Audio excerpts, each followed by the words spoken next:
ठीक है। आज हमारे बाप दादा की आवत बोली सुनेंगे। बोली की डेट है 2/5/1983। बोली का हेडिंग है दोषी माया नहीं। दोषी माया नहीं।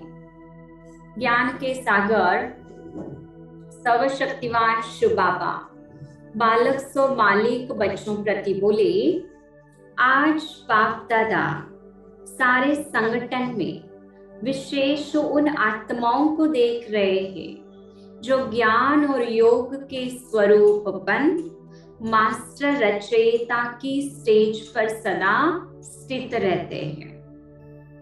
ज्ञानी और योगी तो सभी अपने को कहलाते, लेकिन ज्ञानी तो बाप समान आत्मा, योगी तो बाप समान आत्मा, इसमें नंबरवार है।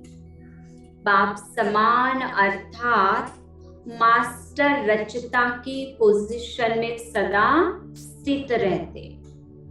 इस मास्टर रचता के सहज आसन पर स्थित हुई शक्तिशाली आत्मा के आगे सारी रचना दासी के रूप में सेवा में सहयोगी बन जाती है। मास्टर रचता सेकंड में अपने शुद्ध संकल्प रूपी ऑर्डर से मास्टर रचता सेकंड में अपने शुद्ध संकल्प रूपी ऑर्डर से जो वायुमंडल बनाने चाहे वह बना सकते हैं। जैसा वाइब्रेशन फैलाना चाहे वैसे फैला सकते हैं। जिस शक्ति को आह्वान करें वह शक्ति सहयोगी बन जाती।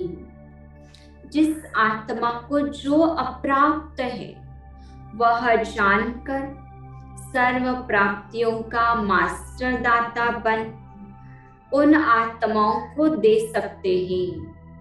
ऐसे शक्तिशाली मास्टर रचता सदा सहज आसनधारी कहाँ तक बने हैं यह देख रहे थे।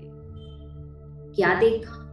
नंबरवार तो सभी है ही, लेकिन ऐसी भी मास्टर रचता कहलाने वाले देखे जो अपनी रचना संकल्प शक्ति के एक व्यर्थ संकल्प से घबरा जाते हैं, डर जाते हैं, स्मृति का प्रेशर लो हो जाता है, इसलिए उमंग उत्साह की धड़कन बहुत स्लो हो जाती है।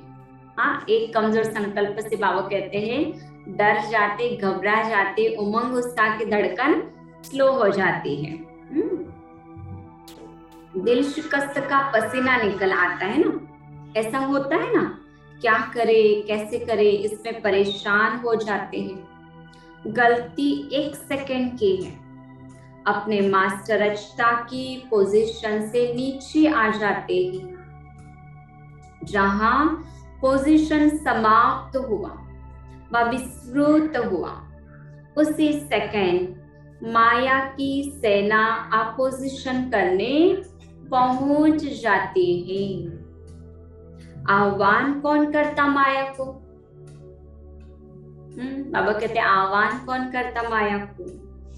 स्वयं नीचे आ जाते, पोजीशन की सीट को छोड़ देते तो खाली स्थान को माया अपना बना लेती है।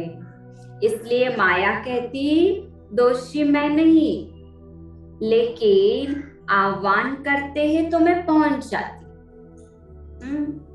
समझा? अच्छा, आज तो मिलने का दिन है, फिर सुनाएंगे कि और क्या क्या करते हैं। हाँ, तो बाबा ने एक बात बताई कि हम ही क्या करते हैं, अपनी स्थिति से अपनी पोजीशन से आसन को छोड़कर नीचे आ जाते, तो खाली स्थान होता है तो माया ले लेती है। तो इसलिए माया कहती है मैं दोषी नहीं हूं, आह्वान करते तो मैं पहुंच जाती।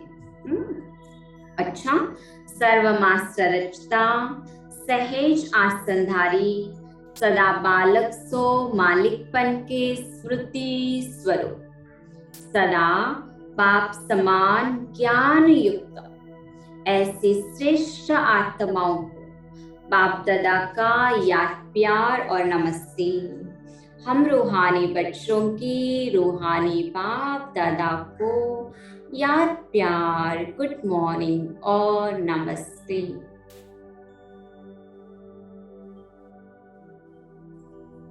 अभी अव्यक्त बाप दादा की पर्सनल मुलाकात है कुमारियों के साथ। बाबा कहते कुमारियों ने अपना फैसला कर लिया है, क्योंकि कुमारी जीवन ही फैसले का समय होता है। फैसले के समय पर बाप के पास पहुंच गए। कितनी भाग्यवान हो। अगर थोड़ा भी आगे जीवन चले जाती, हाँ, तो पिंजरे की मैना बन जाती। तो क्या बनना है, पिंजरे की मैना या स्वतंत्र पंछी? कुमारी तो स्वतंत्र पंछी है। कुमारियों को नौकरी करने की भी क्या आवश्यकता है? क्या बैंक बैलेंस करना है? हाँ? लौकिक बाप के पास रहेगी तो भी 2 रोटी मिल जाएगी, अलौकिक के पास रहेगी तो भी कोई कमी नहीं। हाँ? फिर नौकरी क्यों करती? क्या सेंटरों पर रहने में डर लगता है? अगर कहते ममता है तो भी दुख की लहर आ सकती है। वैसे भी कुमारी घर में नहीं रहती, इसी नशे में रहो। हम है बाप के तख्त नशीन, सतयुग का राज्य तख्त भी, इस तख्त के आगे कुछ नहीं है। सदा ताज और तिलकधारी है, इस स्मृति में रहो। अगर कोई को बैठने के लिए बढ़िया आसन मिल जाए तो छोड़ेगा कैसे? बनना है तो श्रेष्ठ ही बनना है। हाँ तो हाँ, मरना है तो धक से, यही मरना मीठा है ना? बाबा कहते मरना है तो धक से, हाँ, यही मरना मीठा है। अगर लक्ष्य पक्का है तो कोई भी हिला नहीं सकता। लक्ष्य कच्चा है तो कई बहाने, कई बातें आएगी जो रुकावट डालेगी। इसलिए सदा दृढ़ संकल्प करना। तो ये कुमारियों के साथ थी। अब अदर कुमारों के ग्रुप के साथ बाबा की मुलाकात है।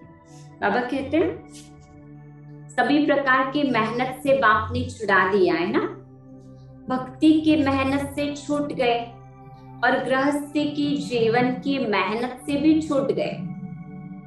गृहस्थी जीवन में ट्रस्टी बन गए तो मेहनत खत्म हो गई ना, और भक्ति का फल मिल गया। तो भक्ति का भटकना अर्थात मेहनत खत्म हो गई। भक्ति का फल खाने वाले हैं, ऐसा समझते हो? वैसे भक्ति का फल ज्ञान कहते हैं, लेकिन आप लोगों को भक्ति का फल स्वयं ज्ञान दाता मिल गया।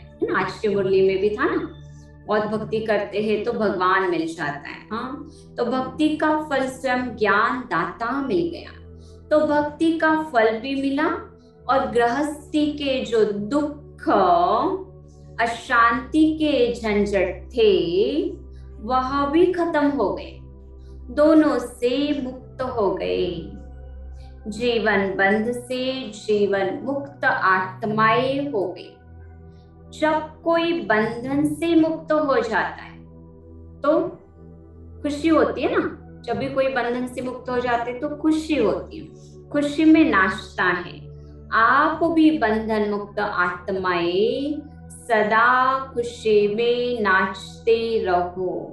बस गीत गाओ और खुशी में नाचो। यह तो सहज काम है ना। सदा याद रखो, जीवन मुक्त आत्माएं ही। सब बंधन समाप्त हो गए, मेहनत से छूट गए, मोहब्बत में आ गए। तो सदा हल्के होकर उड़ो। पुजारी से पूछो, दुखी से सुखी, कांटों से फूल बन गए। कितना अंतर हो गया। अभी पुरानी कलयुगी दुनिया के कोई भी संस्कार न रहे। अगर पुरानी दुनिया का कोई भी पुराना संस्कार रह गया तो वह अपनी तरफ खींच लेगा।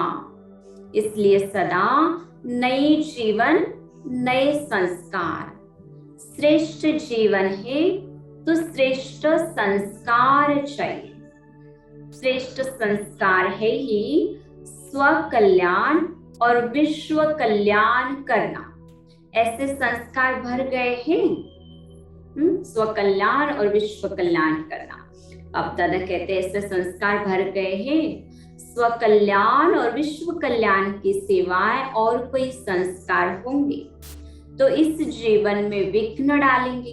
इसलिए पुराने संस्कार सब समाप्त।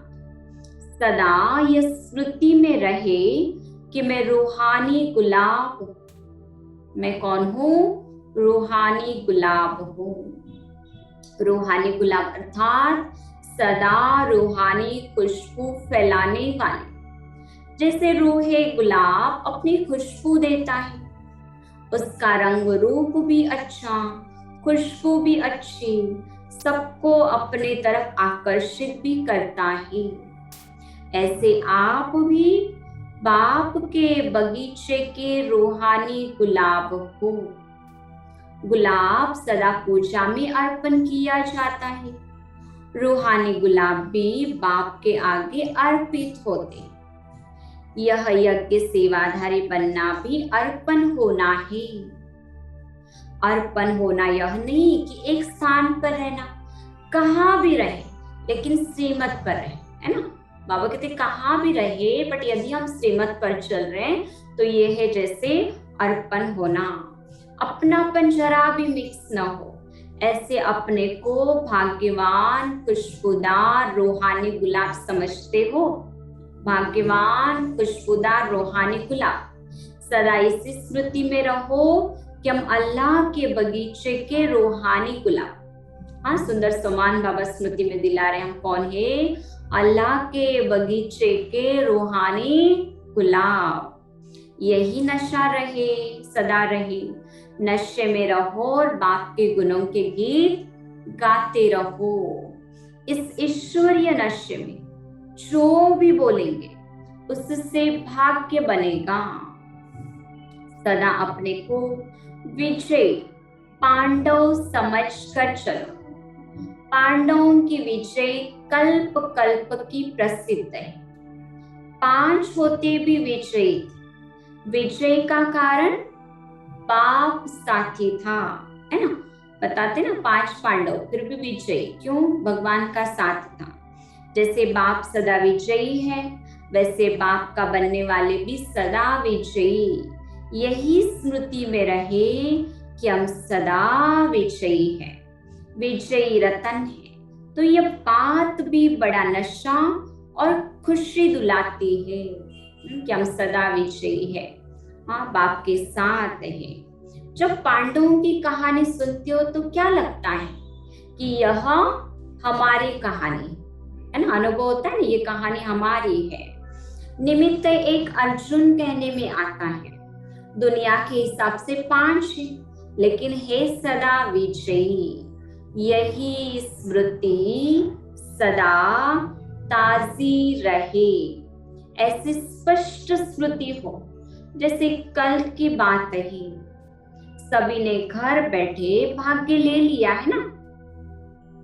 घर बैठे ऐसा श्रेष्ठ ते श्रेष्ठ भाग्य मिला है जो अंत तक गाया जाएगा। बाप के घर में आए, अपने घर में आए, मनाया, खाया, खिला। वैसे भी जब थक जाते हैं तो रेस्ट में चले जाते हैं। यहाँ भी बिजनेस करके, नौकरी करके थक कर आते हो, मधुबन जाते हैं तो, और यहाँ आते ही कमल बन जाते हो। बाप के सिवाय और कोई दिखाई नहीं देता। रेस्ट मिल जाती है ना, बना बनाया भोजन मिल जाता है। करना क्या होता है? बाबा के कमरे में जाना है, योग करना है, क्लासेस अटेंड करनी है, घूमना है, फिरना है। तो बाबा कहते फुल रेस्ट मिल जाती है। सिवा एक बाप से मिलने, उनकी बातें सुनने, याद करना, बस यही काम है। तो थकावट उतरी और रिफ्रेश हो गए ना।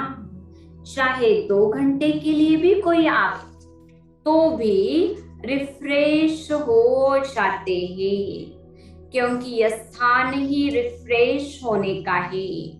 यहाँ आना ही रिफ्रेश होना ही। अच्छा, और विदाई के समय बाप दादा कहते, एक एक बच्चा एक दो से अधिक प्रिय है। सभी में अपनी अपनी विशेषताएं हैं, चाहे लास्ट नंबर पे है, लेकिन बाप का तो बच्चा ही है। कैसे भी बच्चे हैं, लेकिन फिर भी त्याग और भाग्य तो पा लिया है ना। इसलिए सभी अपने को बाप के प्रिय समझो, चाहे नंबरवार है, लेकिन याद प्यार तो सबको मिलता है। बाप दादा सबको सिक व प्रेम से याद प्यार देते हैं। सिक व प्रेम सभी के लिए एक जैसा है। सभी सिखिल दे स्नेही पाप की भुजाएं को, इसलिए अपनी भुजाएं तो जरूर प्रिय लगेगी ना। अपनी भुजाएं अप्रिय होती है क्या? लास्ट नंबर भी तो कोटों में कोई है ना, तो कोटों से तो प्रिय हो ही गए ना, है ना। अच्छा, ओम शांति।